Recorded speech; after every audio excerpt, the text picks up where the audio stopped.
خونه روی پله‌ها. پرونده کاتلین پترسون. ساعت 3 صبح بود. زنی پایین پله‌ها غرق در خون.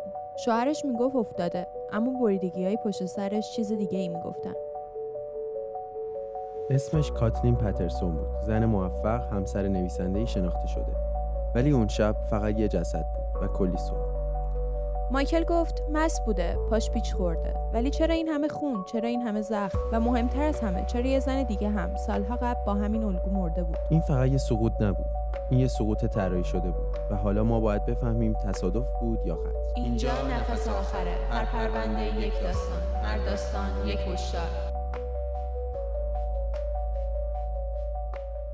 سلام، من حنا هستم و من اهورا. اینجا پادکست نفس آخره. لطفاً تو هر پلتفرمی که ما رو گوش میکنید برای حمایت از ما فالو، لایک، کامنت و سابسکرایب رو فراموش نکنید و ما رو به دوستانتون هم معرفی کنید تا هیچ داستانی رو از نفس آخر از دست ندن. بخش اول، پله هایی که قرمز شدن. شب سقوط. دورهام، کارولینای شمالی، 9 دسامبر 2001، ساعت 2:47 بامداد. مایکل پترسون، مردی 57 ساله با صدای لرزان با 911 تماس میگیره و فریاد میزنه زنم از پله افتاده، همه جا خونه، لطفاً زود بیایید، فکر کنم مرده. وقتی پلیس رسید در باز بود. نور کمرنگ از راهرو میتابید. خونه بزرگ بود با دکوراسیونی کلاسیک و کتاب‌های زیاد. و در انتهای راهرو جسد کاتلین پترسون پایین پله‌ها روی کفوش چوبی بی حرکت، خون از پشت سرش به شکل رد مارپیچی تا نیمه دیوار بالا رفته بود. لباسش پاره نشده بود، جواهراتش سر جاش بودن، اما پشت سرش باز و زخم خورده بود، مثل کسی که بارها با جسم سخت زده باشنش. مایکل کنار پیکر همسرش زانو زده بود. پیژامه پوشیده بود. روی دستها و لباسش رد خون بود، اما هیچ نشونه‌ای از تلاش برای احیای قلبی یا فریاد کمک خواهی در همسایه‌ها ثبت نشده بود. اون فقط گفته بود که من بیرون کنار استخر بودم، وقتی برگشتم دیدم افتاده. اما پلیس همون لحظه یه چیزی فهمید. اینجا یه سقوط معمولی اتفاق نیفتاده. چرا؟ چون اگه کسی از پله بیفته، خون با این شدت و پراکندگی روی دیوار دیده نمیشه. و مهمتر از اون، کاتلین زنده بود. چند دقیقه بعد از افتادن تلاش کرده خودش رو بلند کنه. روی دیوار رد دست خونیش بود. انگار التماس می‌کرده برای زنده موندن. پزشکی قانونی تایید کرد 7 بریدگی عمیق در ناحیه پس سر، نه شکستگی گردن، نه شکستگی بینی، نه کبودی شانه. چیزهایی که تو افتادن از پله انتظار میره.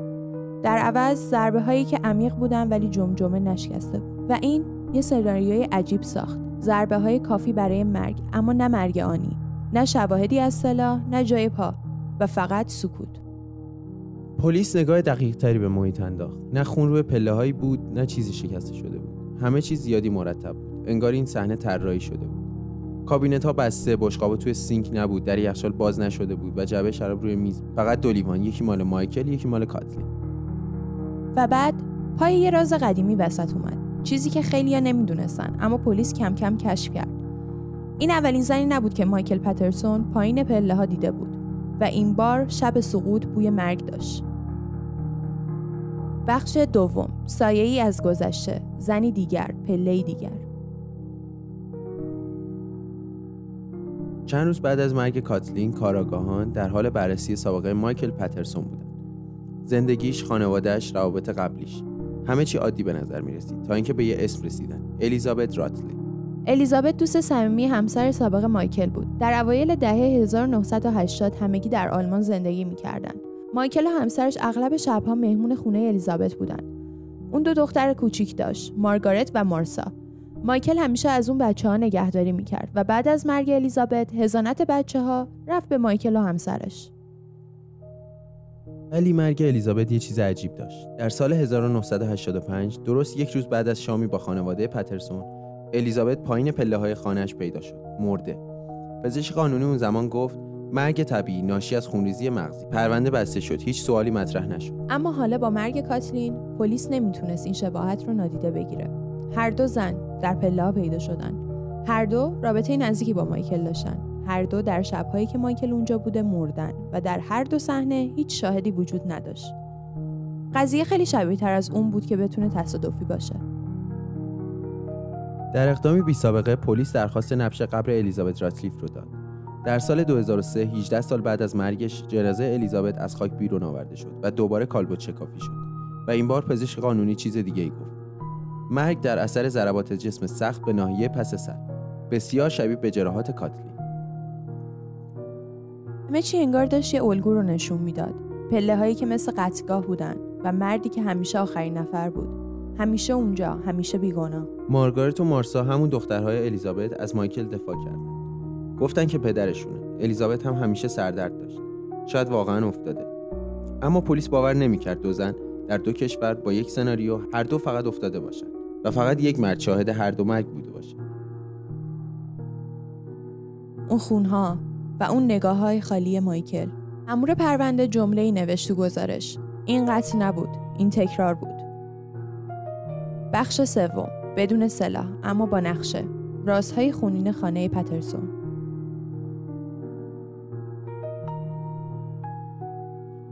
قاتل همیشه یه چیز پشت سر جا میذاره، نه همیشه چاقو، نه جای پا. گاهی یه فایل توی لپتاپه، گاهی یه ایمیل و گاهی فقط یه نگاه. پزشکی قانونی نتیجه نهایی مرگ کاتلین رو اعلام کرد. خفگی تدریجی در اثر خونریزی بیرونی. بله، بیرونی. برخلاف اکثر قربانی‌ها مغز کاتلین خونریزی داخلی نداشت، اما خون همه جا بود، روی دیوارها، کف، بدنش، حتی داخل گوشش. اما سلاحی برای این ضربه‌ها پیدا نشد. پلیس دنبال جسمی میگشت که بتونه این مدل بریدگی‌ها رو ایجاد کنه، ولی بدون شکستن جمجمه، یه چیز سنگین اما نه تیز. بعد از روزها جستجو رسیدن به یه شی عجیب توی گاراژ. یک دمنده سنگین فلزی مخصوص تزیین باغ، دسته بلند، سر خمیده، نوک محدب. اون شی شبیه سلاح نبود، ولی پزشک قانونی گفت اگر این دمنده استفاده شده باشد میتونه دقیقاً همین نوع زخم رو بزنه بدون شکستگی جمجمه. با این حال هیچ خون، اثر انگشت یا بافت انسانی روی اون نبود. مایکل میگفت کاترین مست بود، افتاد. اما بررسی محتوای خونش نشون داد که میزان الکل فقط کمی بالا بوده، نه اونقدری که باعث سقوط بشه. و حالا نگاه‌ها رفت سمت چیزی که همه خانواده‌ها ازش میترسن، لپتاپ شخصی. در لپتاپ کاتلین صدها ایمیل، پیام و فایل وجود داشت. اما یکی از ایمیل‌ها که درست چند ساعت قبل از مرگش ارسال شده بود، پلیس رو شوکه کرد. کاتلین برای یکی از دوستاش نوشته بود: امشب یه چیزی فهمیدم که نمیتونم باور کنم. اگر درست باشه من نمیدونم باید چیکار کنم. شاید همه چی تموم شه. کاتلین تو اون ایمیل حرفی از جزئیات نزده بود. ولی فایل موقتی مرورگر نشون میداد اون شب وارد چند اکانت ایمیل ناشناس شده و عکس‌هایی دیده، ایمیل‌هایی خونده، همه مربوط به مردانی که با مایکل در ارتباط بودن. پلیس متوجه شد که مایکل در حالی که زندگی خانوادگی آرومی نشون میداده، با چند مرد در فضای آنلاین رابطه داشته و در یکی از چت‌ها نوشته بود: همسرم نمیدونه، نباید بدونه، اگه بفهمه نابود میشه. دادستان این رو به عنوان انگیزه قتل مطرح کرد. کاتلین اون شب واقعیت رو فهمید و تهدید به طلاق کرد. مایکل که نمیخواست همه چیز خراب بشه، تصمیم گرفت اون شب حرفی نزنه، فقط بزنه. اما هنوز سلاحی پیدا نشده. هیچ اثر انگشتی روی اون دمنده نبود و نه کسی شاهد بود، نه دوربینی روشن. فقط صدا که دیگه شنیده نمیشد و خونی که تا بالاترین پله‌ها کشیده شده بود. بخش چهارم، محاکمه، سقوط یک نویسنده. تابستان 2003 دادگاه کیفری دورهام، کارولینای شمالی، پرونده‌ای که کل کشور دربارش حرف میزد، نامش شده بود تیتر روزنامه‌ها. قتل پله‌ای. مایکل پترسون، نویسنده سرشناس، حالا نه در یک میز امضای کتاب، بلکه پشت میز متهم نشسته بود. همه اونجا بودن: فرزندان کاتلین، دخترخوانده‌هاش، خانواده دوستان قدیم، خبرنگاران CNN و کورت تیوی و هیئت منصفه‌ای که باید تصمیم می‌گرفت این مرد همسرش رو کشته یا فقط بدشانسی. دادستان تند بی مقدمه رفت سر اصل ماجرا. مایکل پترسون، مردی با زندگی دوگانه، نویسنده در روز، شکارچی شبانه در اینترنت. روی پرده دادگاه تصاویر ایمیل‌ها، چت‌های خصوصی و مکاتبات جنسی مایکل با چند مرد ناشناس به نمایش درآمد. وکیل مدافع اعتراض کرد، گفت این اطلاعات ربطی به قتل نداره، اما دادستان فقط یه جمله گفت: این انگیزه است، نه حاشیه. و حالا نوبت به پزشکی قانونی رسید. کارشناسان توضیح دادند که زخم‌های پشت سر کاتلین با افتادن از پله همخوانی نداره. نه شدت ضربه، نه تعدادش، نه زاویه‌اش. دارو هم خورده بود، شاید تعادلش رو از دست داده. اما دادستان گفت تعادل نداشته کسی با تعادل به هم خورده 7 بار با سر به گوشه پله نمیخوره و بعد رد خونش مثل یه مار در امتداد دیوار بالا نمیره. و بعد بزرگترین ضربه دادگاه وارد شد، نبش قبر الیزابت راتکلیف، و نتایج پزشک قانونی اون هم تایید کرد. مرگ به واسطه ضربه‌های مکرر به پس سر. الیزابت دوست قدیمی خانواده، زنی که مایکل آخرین کسی بود که دیده بودش، هم دقیقاً مثل کاتلین پایین پله مرده بود و مایکل حضانت 2 دخترش رو گرفته. هیئت منصفه با شنیدن اون بخش دیگه مطمئن شده بودن. شاید مدرک مستقیم نبود، اما چیزی که بود یه الگو بود و در جنایت تکرار همیشه خطرناکه. در 10 اکتبر 2003 پس از 14 هفته محاکمه، هیئت منصفه رأی صادر کرد. مایکل پترسون گناهکار است. قتل درجه اول، حبس ابد بدون امکان آزادی مشروط. مایکل شوکه شد، نه اشک، نه فریاد، فقط نشست و به زمین خیره موند. و اون پله‌هایی که روزی مسیری برای بالا رفتن بودن، حالا نمادی شدن از سقوط یک نویسنده، یک شوهر و شاید یک قاتل. شب 5، وقتی عدالت خطا میکنه.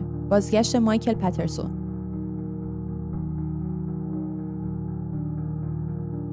سالها گذشته بود. مایکل پترسون، نویسنده‌ای که حالا قاتل بود، در زندان دورهام زندگی میکرد، یا بهتر بگیم زنده‌مونی میکرد. اما در سال 2010 اتفاقی افتاد که همه چیز رو برعکس کرد. گزارش مستقل از بخش بازبینی پرونده‌های جنایی نشون داد که یکی از افسران مسئول صحنه جرم مردی به نام دوئن بدن بود. در بیش از 20 پرونده مختلف مدارک رو تحریف کرده یا حذف کرده و بله، یکی از اون پرونده‌ها قتل کاتلین پترسون بود. دوئن بدن متخصص تحلیل الگوی پاشش خون بود. کسی که در دادگاه گفته بود پاشش خون روی دیوار نشون میده که مقتول مورد حمله قرار گرفته. اما حالا مشخص شد که اون نه تنها هیچ وقت آزمایش‌های مشابه انجام نداده، بلکه داده‌ها رو دستکاری کرده تا سناریوی پلیس رو تایید کنه. بیان ساده‌تر، شهادت کسی که کل پرونده روش استوار شده بود، دروغ بود. وکیل جدید مایکل درخواست دادگاه تجدید نظر داد. دادگاه پرونده رو باز کرد و در سال 2011 بعد از 8 سال حبس حکم لغو شد. مایکل به طور رسمی آزاد نشد، اما در انتظار محاکمه جدید با وثیقه سنگین از زندان آزاد شد و برگشت به همون خونه‌ای که کاتلین درش مرده بود. همسایه‌ها میگفتن شب‌هایی که چراغ خونه روشن میشد، انگار سایه کاتلین هنوز توی پله‌ها دیده میشد و مایکل گاهی ساعت‌ها به همون نقطه‌ای خیره میشد که جسد پیدا شده بود. دادستان‌ها تصمیم گرفتن به جای کشیدن پرونده جدید تا ماه‌ها با مایکل به توافق برسن و اون هم در سال 2017 با امضای یک آلفورد پلیا رسما اعلام کرد که بیگناه نیست، ولی مدرک کافی برای محکومیتش وجود داره. با این توافق مایکل پترسون به قتل غیر عمد محکوم شد، اما چون تمام سالهای محکومیت رو گذرونده بود آزاد شد برای همیشه. و حالا مردی که 2 زن در 2 خانه با 2 سناریوی یکسان در حضورش مرده بودن آزاده، نه تبرئه شده نه بیگناه، فقط آزاد. بخش 6، پایان یا شروع، پله‌هایی که هیچ وقت فراموش نمیشن. مایکل پترسون حالا یه مرد آزاده، تو همون شهری که همه نگاهش میکنن، تو همون خونه‌ای که همه میدونن چه اتفاقی توش افتاده زندگی میکنه، مینویسه و گاهی توی مصاحبه‌اش میگه من بیگناهم، فقط یه شب اشتباه زندگیمو عوض کرد. کسی دقیق نمیدونه اون شب چی گذشت. کاتلین مرد، مایکل زنده موند، عدالت یه بار اجرا شد و بعد برگشت عقب و حالا فقط خاطره‌ها باقی موندن و البته یه پله چوبی، پله‌ای که دیگه هیچ کس ازش بالا نرفت. شبها مردم محله میگن نور چراغ طبقه بالا روشن میشه ولی هیچ صدایی نمیاد، نه قدم، نه صدای تلویزیون، فقط سکوت. یه سکوتی که انگار داره چیزی رو نگه میداره، یه حقیقتی که هیچ وقت فاش نشد. مایکل پترسون الان آزاده، اما سوالی که همیشه باقی میمونه اینه: آیا واقعا بیگناه بود یا فقط بهتر از بقیه پنهان کرد؟ عدالت همیشه به پایان نمیرسه، گاهی فقط خسته میشه و کنار میره. و ما هنوز از خودمون میپرسیم کاتلین افتاد یا کسی هولش داد؟ کسی که حالا با صدای نرم از کنارمون رد میشه بدون اینکه حتی یه قطره خون روی دستش مونده باشه. مرگ همیشه با فریاد نمیاد، گاهی فقط یه قدم اشتباهه روی پله‌ای که فکر میکردی امنه. ممنون که تا پایان این داستان با ما بودید. ما شنیدیم، گفتیم، حالا نوبت شماست که فکر کنید. من حنا هستم و من اهورا. و اپیزود بعدی مراقب قدم هاتون باشید و هیچ وقت صدای سکوتو دست کم نگیرید. خدا حافظ.